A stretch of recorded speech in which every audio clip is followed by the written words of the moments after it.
Story 1. Back in 2023, I went through one of the most unnerving and frightening nights of my entire life. I still can't explain what happened. I've never been a fan of staying home alone, but after that night, I don't think I've spent a single night anywhere by myself since. At the time, my fiancé Ryan and I were looking to buy a house because our apartment lease had expired and we didn't want to sign another full year. One of my dad's oldest friends owned a house in the area that was available to rent since the previous tenants had passed away. Because my dad was so close to the owner, he let us stay there for a cheap rate and said we could stay as long as we needed. Basically, we were renting month to month in a nice home in a beautiful part of town.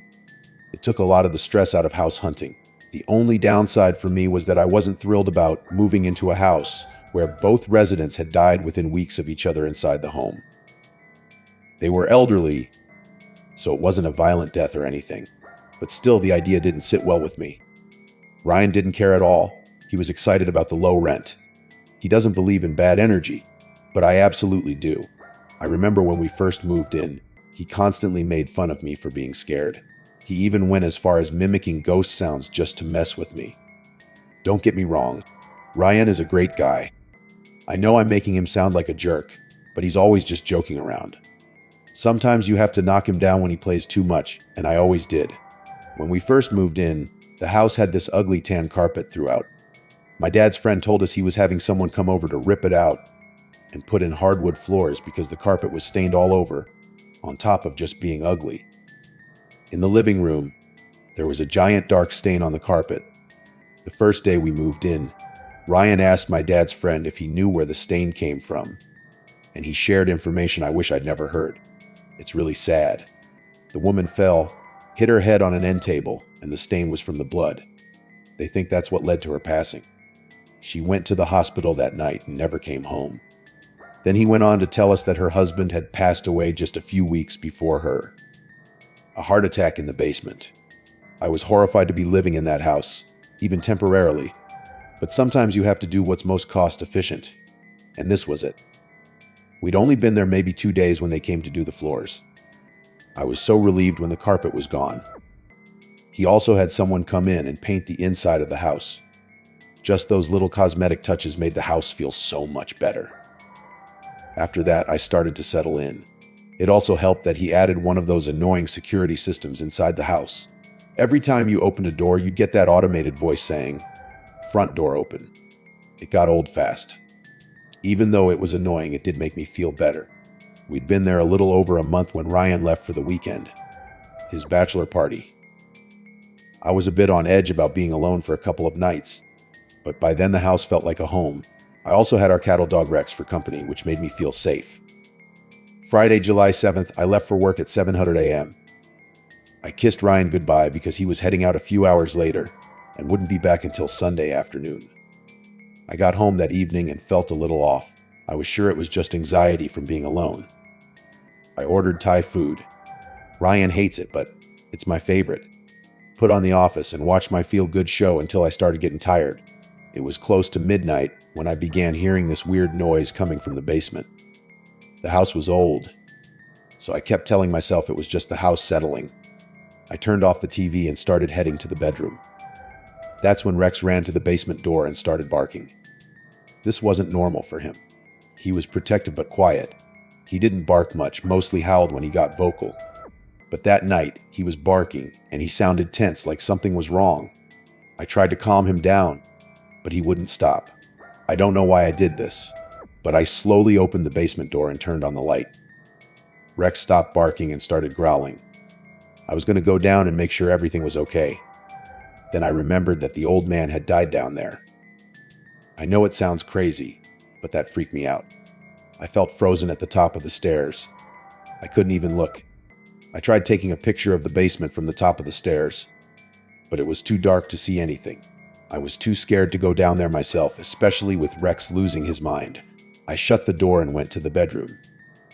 Eventually, Rex calmed down and joined me in the room. He wasn't barking or growling anymore. Instead, he stayed at the foot of the bed, staring at the door all night, like he was on high alert. That scared me more than his barking. I slept terribly that night, expecting someone or something to burst into my room at any moment. I made coffee in the morning and got ready for the day, planning to catch up on some chores I'd been neglecting.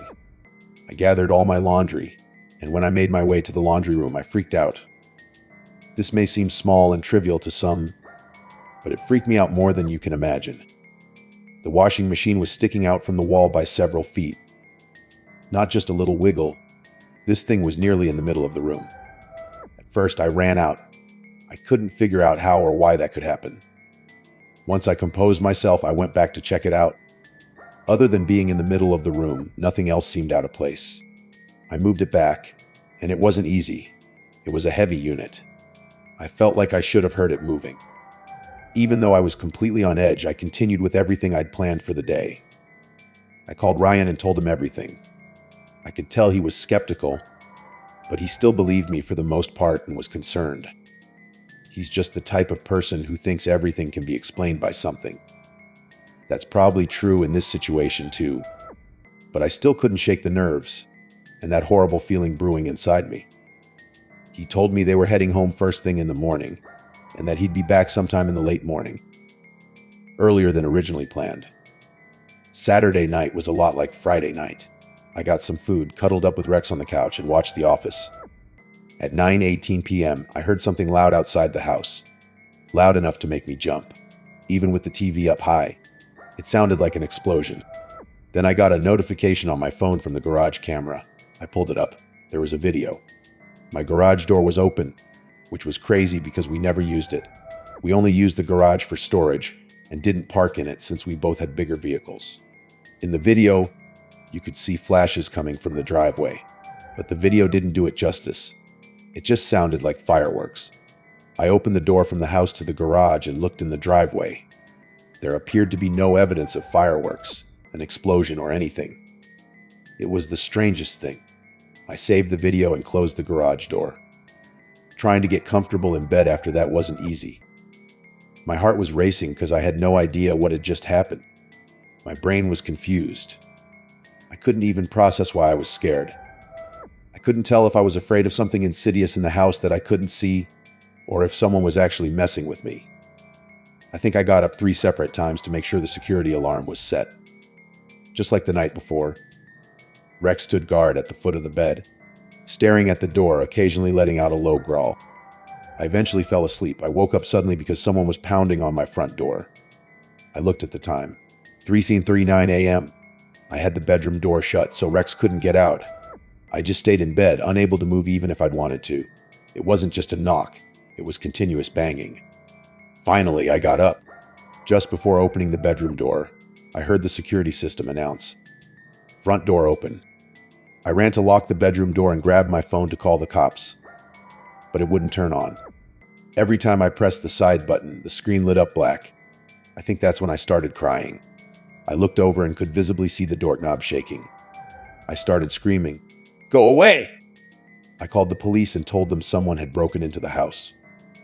They showed up quickly and found nothing out of the ordinary, except that the front door was wide open. Nothing had been stolen, and there was no sign of foul play. I showed the police the video, and they assumed it was probably kids lighting fireworks, even though there was zero evidence of that in the driveway. As for the door opening, the cops told me it must have been the wind. Yeah, that's it.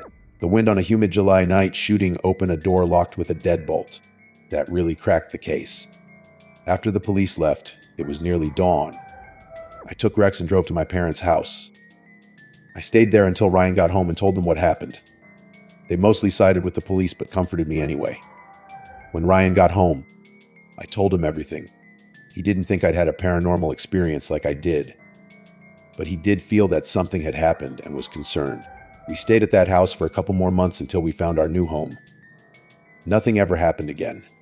Before that weekend, I'd never experienced anything, even remotely unexplainable, and nothing like that has happened since.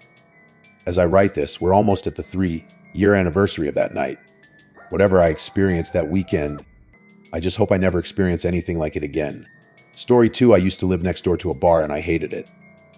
Thankfully, it wasn't right next door. There was a line of trees all around the bar, so I had some privacy. However, from my driveway, If I looked just right, I could see the side of the bar, and that's where everyone would go outside to smoke.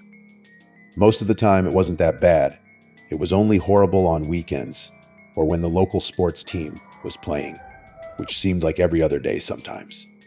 I should also mention that at the time of this story, I was working retail, which meant I worked most weekends. So they'd be partying it up at the bar, being loud while I was trying to sleep. Great times. Out of all the annoying nights I dealt with, and there were many, one specific night still sticks with me and will probably haunt me for the rest of my life. It was a Saturday night, and my best friend Ayla was coming over. She's like a sister to me. We've been friends since elementary school and still are to this day. Around the time of this story, Ayla was working hard trying to set me up with anyone. This was kind of before dating apps became popular. Apps would have really helped me break the ice. I'm an incredibly awkward person and have always had a hard time interacting with strangers. The thought of walking up to a random woman and asking her out seemed more terrifying than the scariest horror movie you could think of. I'm a massive dork, and I love that about myself. I love my comic books, my collectibles, and more than anything, just relaxing at home. It's hard to meet people when being a homebody is the main part of your identity. That's why Ayla was trying to be the ultimate wingman. It wasn't going well, though. I'd had a few dates, but nothing stuck. So on this particular night, Ayla came over for dinner and to hang out until her girlfriend got out of work. We had a great night. She gave me some of her classic dating tips to try next time. Around 10 p.m., her girlfriend called to say she was leaving work. I walked Ayla to her car and said goodbye. As I watched her drive away, I heard loud noises coming from the bar. I glanced over and saw a group of maybe 7 or 8 girls. They were clearly drinking and feeling good, laughing and talking loudly.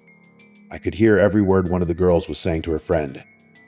I shook my head, and just as I was about to turn around and go back inside, I noticed one of the girls looking in my direction.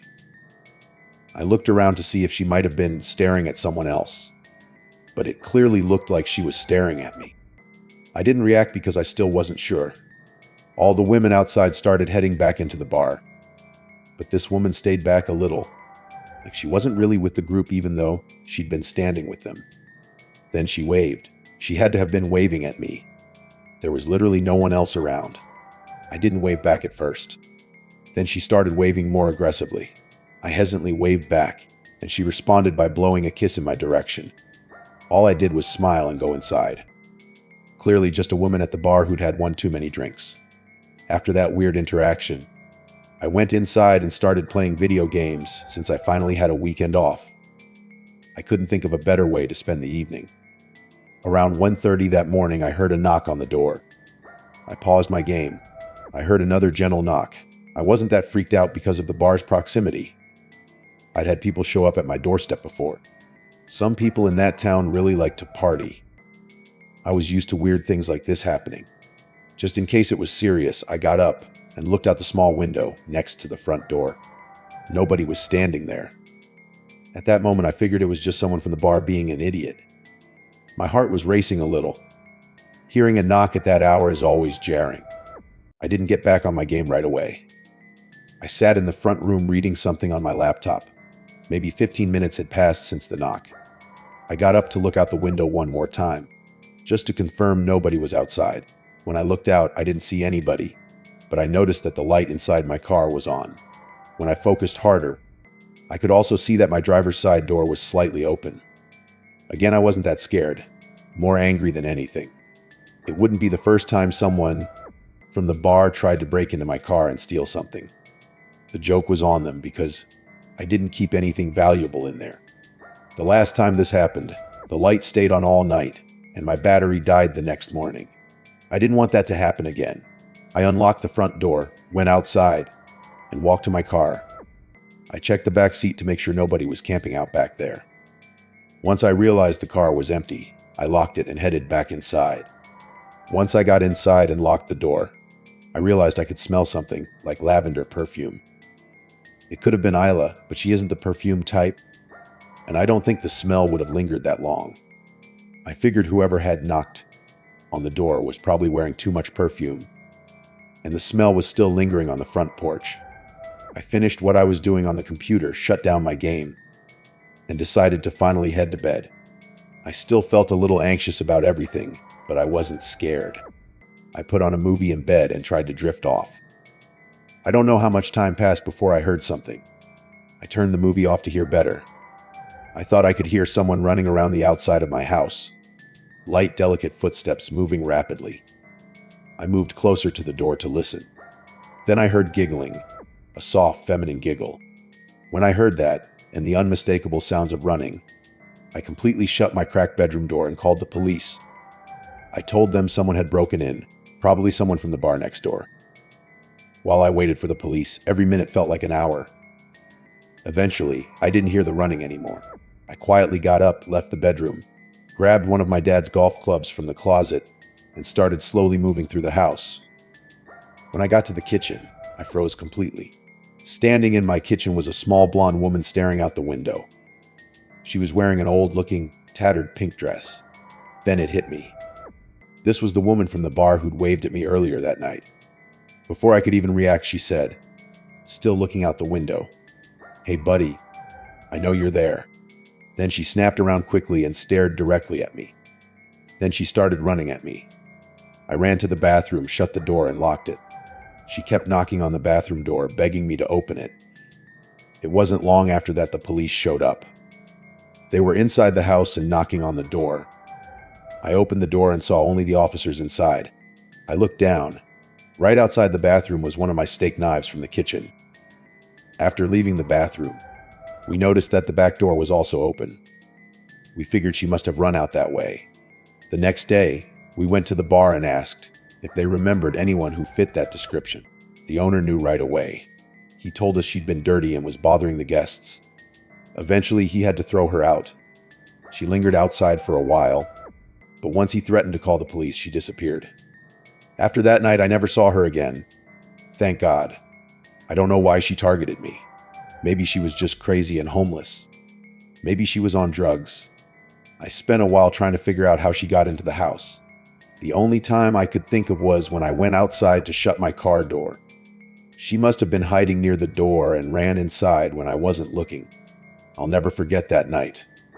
Thankfully, nothing serious happened, and I'm able to tell my story. I just hope that woman got the help she needed and isn't terrorizing anyone else. Story 3: I've spent most of my life being alone. That's not a knock on anyone in my family or past relationships. I've just always thrived when I'm alone. Whenever I date, I end up breaking things off before it gets too serious.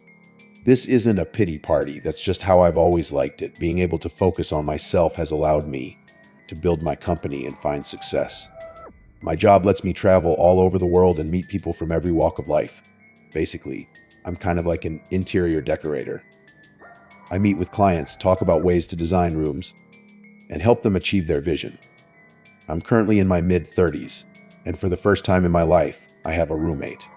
Last year, something happened to me, and now I never want to be home alone again. Here's why. Years of grinding let me save enough money to buy my dream home. I moved in 6 months before the events of this story took place. By that point in my company's life, I was fortunate enough to be able to pick and choose my clients. Because of the high demand, I unfortunately had to turn a lot of people down. With the company's success, I spent a lot of time working. Even when I was home, unless I was meeting a client somewhere, I did most of my work from my home office. A few months after I moved in, I started hearing this weird noise while working in my office. I didn't hear it all the time, just sometimes. The noise was like a shuffling sound. I know that's vague, but that's exactly what it sounded like. Imagine the sound of someone pushing a box in the room next to you. That's kind of what it was. The shuffling was always brief but loud enough to break my concentration whenever I heard it. The first few times I ignored it and went back to work. Once it started happening semi-regularly, I couldn't ignore it anymore. One afternoon, when I heard the strange shuffling, I stopped working and went upstairs to investigate. I remember standing completely still, trying to hear anything, but it would always just be me standing there. I felt like I was losing my mind. I'd hear the noise, stop what I was doing, and run around the house. Once I proved to myself that there wasn't anyone walking around upstairs, I thought it had to be squirrels that had gotten into the siding of the house. I remembered when I was growing up, A bunch of squirrels got under the roof of my parents' house, and it kept me up all night. Anyone who's had that happen knows how much of a pain it can be. Not just because they're annoying, but because of the damage they can cause. Once I had my squirrel revelation, my mind was at peace for a while. I figured I'd take care of it when I had some time. The noise continued for a few more days. Every time I heard it, I wrote myself another note to call someone about the squirrels. I had so many other things on my plate that dealing with this was the least of my concerns. A few nights later, I worked much later than usual. I didn't get off my computer and into bed until after 2:00 a.m. While lying in bed trying to fall asleep, I heard the shuffling sound again. This was the first time I'd heard it at night. I tried to ignore it and just sleep, but this shuffling was different from what I'd heard in my office. Usually, I'd hear a quick shuffle and then nothing, but now it sounded like continuous movement.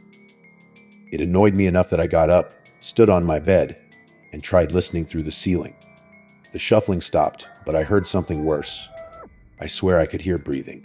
Just thinking that seemed ridiculous. Then I remembered that my house has a crawl space, a small attic area. It was very small and hard to get to, so I didn't use it for anything. It dawned on me that the crawl space was directly over my bedroom. I was terrified. If it really was breathing I'd heard, I didn't want to think about what that meant. Even though I was scared, deep down I still thought I was dealing with squirrels. I hyped myself up to at least look at the crawl space. There was a pull string on the ceiling that released a ladder leading up to it. The string was usually secured near the door. I'm short enough that I had to stand on a chair just to reach it. I started pulling hard because I thought it might have jammed. Finally, it opened, and I slowly went up the ladder. All I did was poke my head in and look around quickly. I didn't realize how scared I was until I was actually on the ladder. It was dark, and I didn't see anything except two giant beams on each side of the crawl space.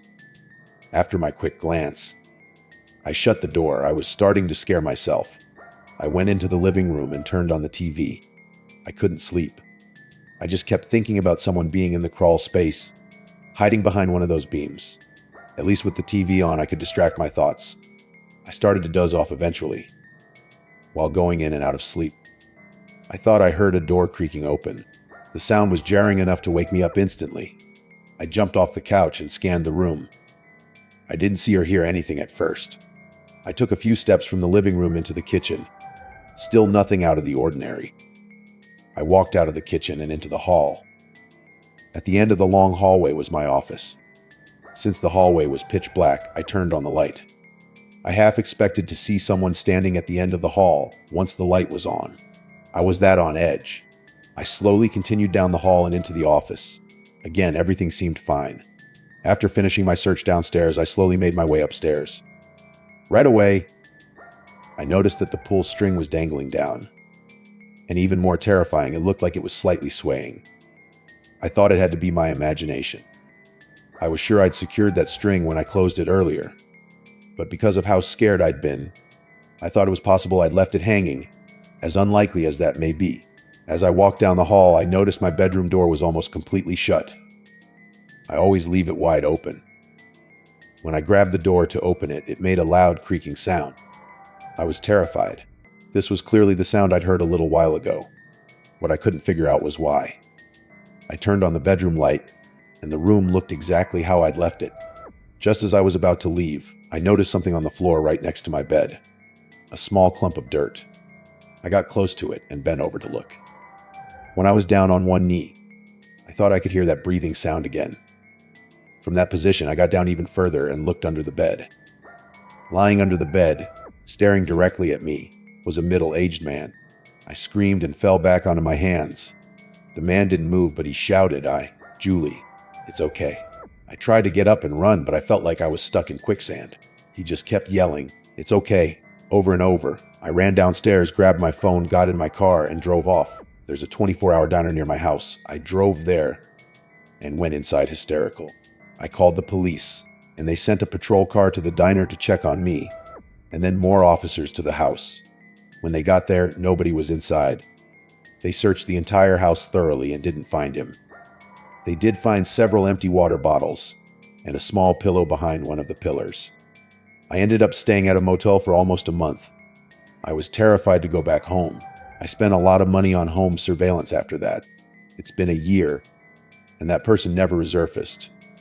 I don't know where he went, but I know he's still out there somewhere. I have a theory about who it was. An old family friend of my dad's whom he had to cut off for, let's just say, being attracted to me.